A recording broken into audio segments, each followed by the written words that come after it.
सेवाजी और दोस्तों, मैं राहुल खन्ना के आपका हर वीडियो में आपका स्वागत करता हूं। आज मैं आया हूं राजस्थान जयपुर। यहां पे चल रहा है ट्राइबल कॉलम के लिए संघर्ष, और इस सम्मेलन में एक तय किया गया कि आगे ट्राइबल कॉलम सभी आदिवासियों के लिए होगा।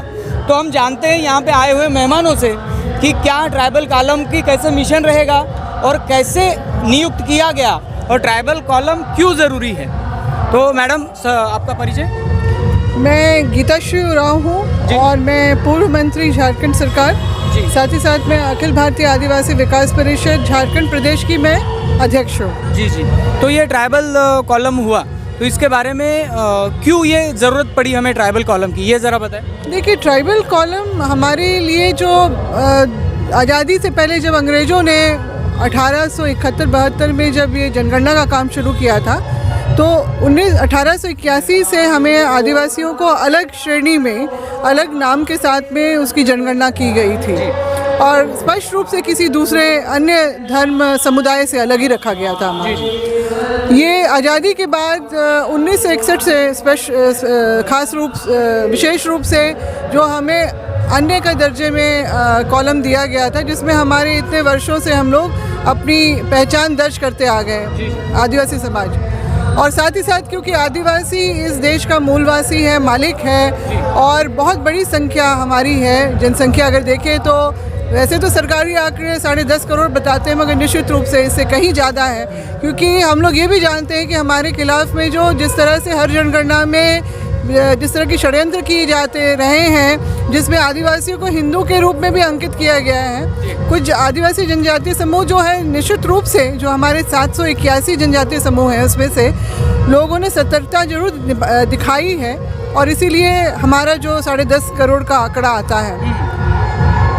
ये जो 2021 का जनगणना जो है, इस बार अन्य का कॉलम जिसमें हम अपनी पहचान दर्ज करवाते आए हैं, वो भी हटा दिया गया है। तो विकट परिस्थिति ये है कि आदिवासी समाज अपनी पहचान कहाँ दर्ज करवाएगा।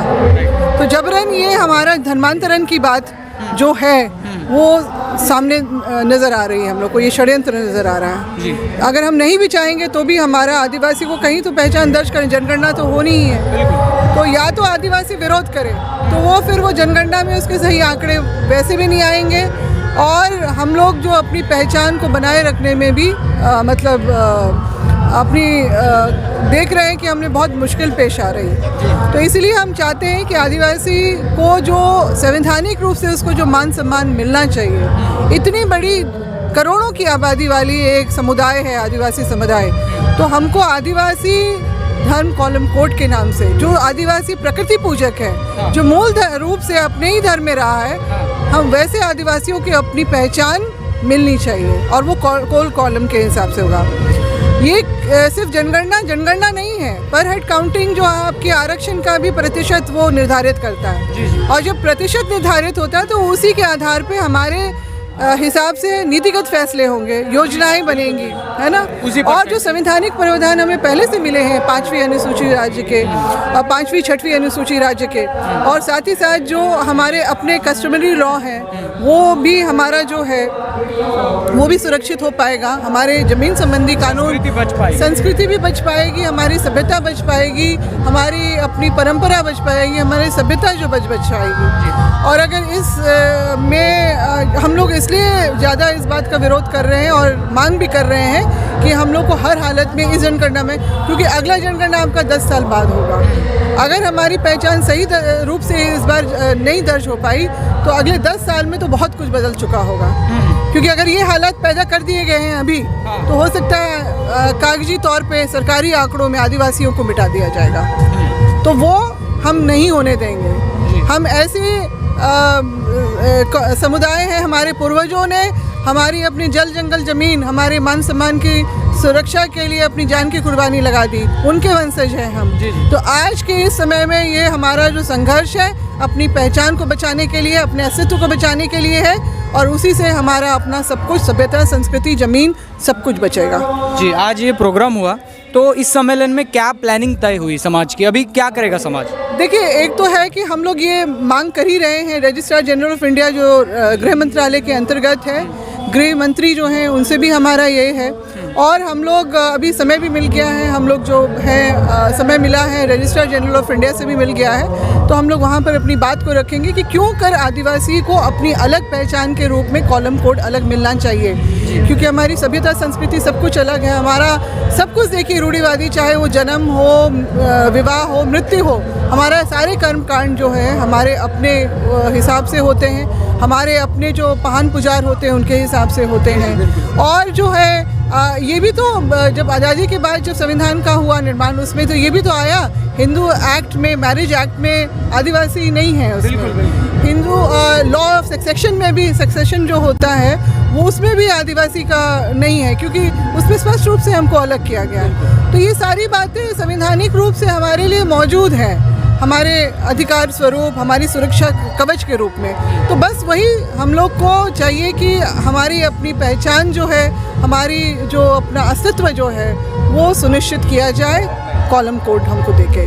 7वां कॉलम कोड जो है वो आदिवासी बनना चाहिए, और जो कॉलम मिलेगा तो देश भर के आदिवासी, चाहे वो किसी भी जनजातीय समूह के हैं, गोंड हैं, भील हैं, सरना हैं, उरांव हैं, संथाली हैं, जो भी है, वो अपनी पहचान अपनी धार्मिक आस्था के हिसाब से उसमें दर्ज कर दे, तो सही आंकड़े उसमें आएंगे। पहले तो मैं मैडम गीता से पूरी तरह सहमत हूँ। दूसरा नंबर, वुमेन्स के लिए, लेडीज़ के लिए या महिलाओं के लिए आदिवासियों को ज़्यादा से ज़्यादा आगे लाओ, क्योंकि उनको हम लोग समझते हैं कि अरे ऐसे ही है ये लोग ना, मतलब गली चौर भिखारी है, बस हम खाली बर्तन भांडे मांजे इतने तक नहीं रहे। सबसे पहली बात, महिलाएं जो उद्धार कर सकती है ना, जैसे आज मैंने पगड़ी लगा ली जेंट्स की, तो महिलाओं को अगर चांस देंगे तो हम लोग बहुत आगे जाएंगे।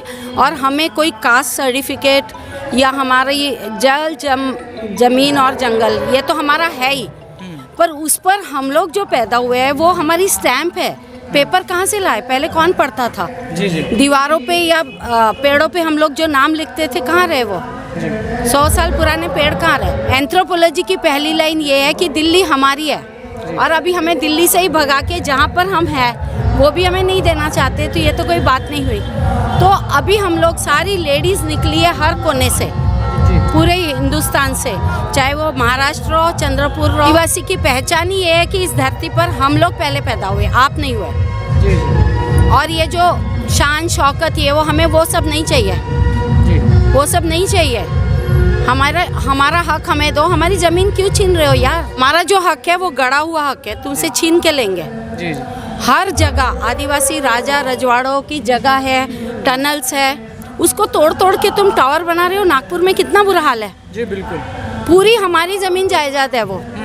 अभी हम लोग यहाँ माइक में चिल्लाकर कुछ नहीं होगा। असलियत तो ये है कि आप लोगों से भी निवेदन है, आप भी आदिवासी हो, मेरी सिस्टर भी आदिवासी है, तो मुझे बहुत खुशी हुई कि पहली बार चैनल पर आदिवासी लोग इंटरव्यू ले रहे हैं। दूसरे तो फैला देते उल्टा ये चैनल ही आदिवासियों का है। हाँ जी, तो आप लोगों को सर्वे करके उस जमीन और उसकी स्टडी देनी चाहिए कि नागपुर में यहाँ से यहाँ तक गोंड राजाओं के महल है। जी जी बिल्कुल। क्लास सवाल आपसे कि जैसे कि बच्चों को गुमराह किया जा रहा है आरएसएस की तरफ से, और कुछ बच्चे कॉन्फ्रेंस लेके, प्रेस कॉन्फ्रेंस लेके ये बता रहे कि हम सनातनी हिंदू, वो गुमराह होने वाले बच्चों के लिए क्या संदेश देंगे आप? देखिए, जो बच्चों को जिस तरह से आरएसएस गुमराह कर रही है, उसका मैं ये संदेश देना चाहूँगी अपने जो युवाओं को कि अपनी जो पहचान है, अपना जो इतिहास है, सबसे पहले तो वो जानने की कोशिश करें कि आदिवासी हमेशा से ही जो हमारी परंपरा रही है, संस्कृति रही है, जो हमारी रूढ़िवादी परंपरा रही है, उसके आधार पे हम लोग सनातनी धर्म से अलग हैं, बिल्कुल किसी भी धर्म से अलग हैं। और जो हमारा जो सारे कर्म कांड हैं, मृत्यु से लेकर विवाह और जन्म तक का, वो सब कुछ हमारा अलग होता है। और इसीलिए जो है ये बताने की ज़रूरत है। असल में उन लोगों को ये दिग्भ्रमित हो चुके हैं। कुछ हमारे अपने आदिवासी नेता भी ऐसे हैं, हाँ, वो इस बात को नहीं समझ रहे हैं कि जो आदिवासियत जो ख़त्म होगी तो वो भी तो ख़त्म हो जाएंगे, गलत दिशा दे रहे हैं। तो मैं अब युवाओं को बोलूँगी कि सजग हो जाए, भविष्य हमारा अंधकारमय होने वाला है। हाँ बिल्कुल, और वही हमारी धरोहर है, युवा हमारे धरोहर हैं। अगर वो नहीं जागेंगे तो आगे बहुत मुश्किलें पैदा होंगी। तो इसलिए हम लोगों को सभी युवाओं से यही हमारी अपील है कि अपने आप को समझे, अपनी जड़ों को समझे कि आदिवासी जो है ना हिंदू है ना वो किसी और धर्म का है, वो सिर्फ आदिवासी है, प्रकृति पूजक है, धरती हमारी माँ है और जो चांद सूरज जो है हमारे अपने पिता है। जी बिल्कुल। दोस्तों देखिए, ये आदिवासी समाज का मीडिया है और आदिवासी समाज की सच्चाई सामने लाता है। तो इसमें एक बात तो पता चली कि ट्राइबल यह शब्द लेकर हम एक कॉलम चलाए, ये मूवमेंट पूरे देश भर में हो और जिसमें देश भर का आदिवासी इसमें जुड़ पाए और जुड़ के यह मिशन हम जो आगे चलाए। तो इसलिए दोस्तों आप भी सपोर्ट करिए इस बात को, अपने मीडिया को सपोर्ट करिए। मैं धन्यवाद दूंगा मातृशक्ति जी को। मिलते हैं अगले वीडियो अगले टॉपिक के साथ। तब तक के लिए जय सेवा, जय जोहार, जय आदिवासी, जय गोंडवाना, जय भीम। जय भीम।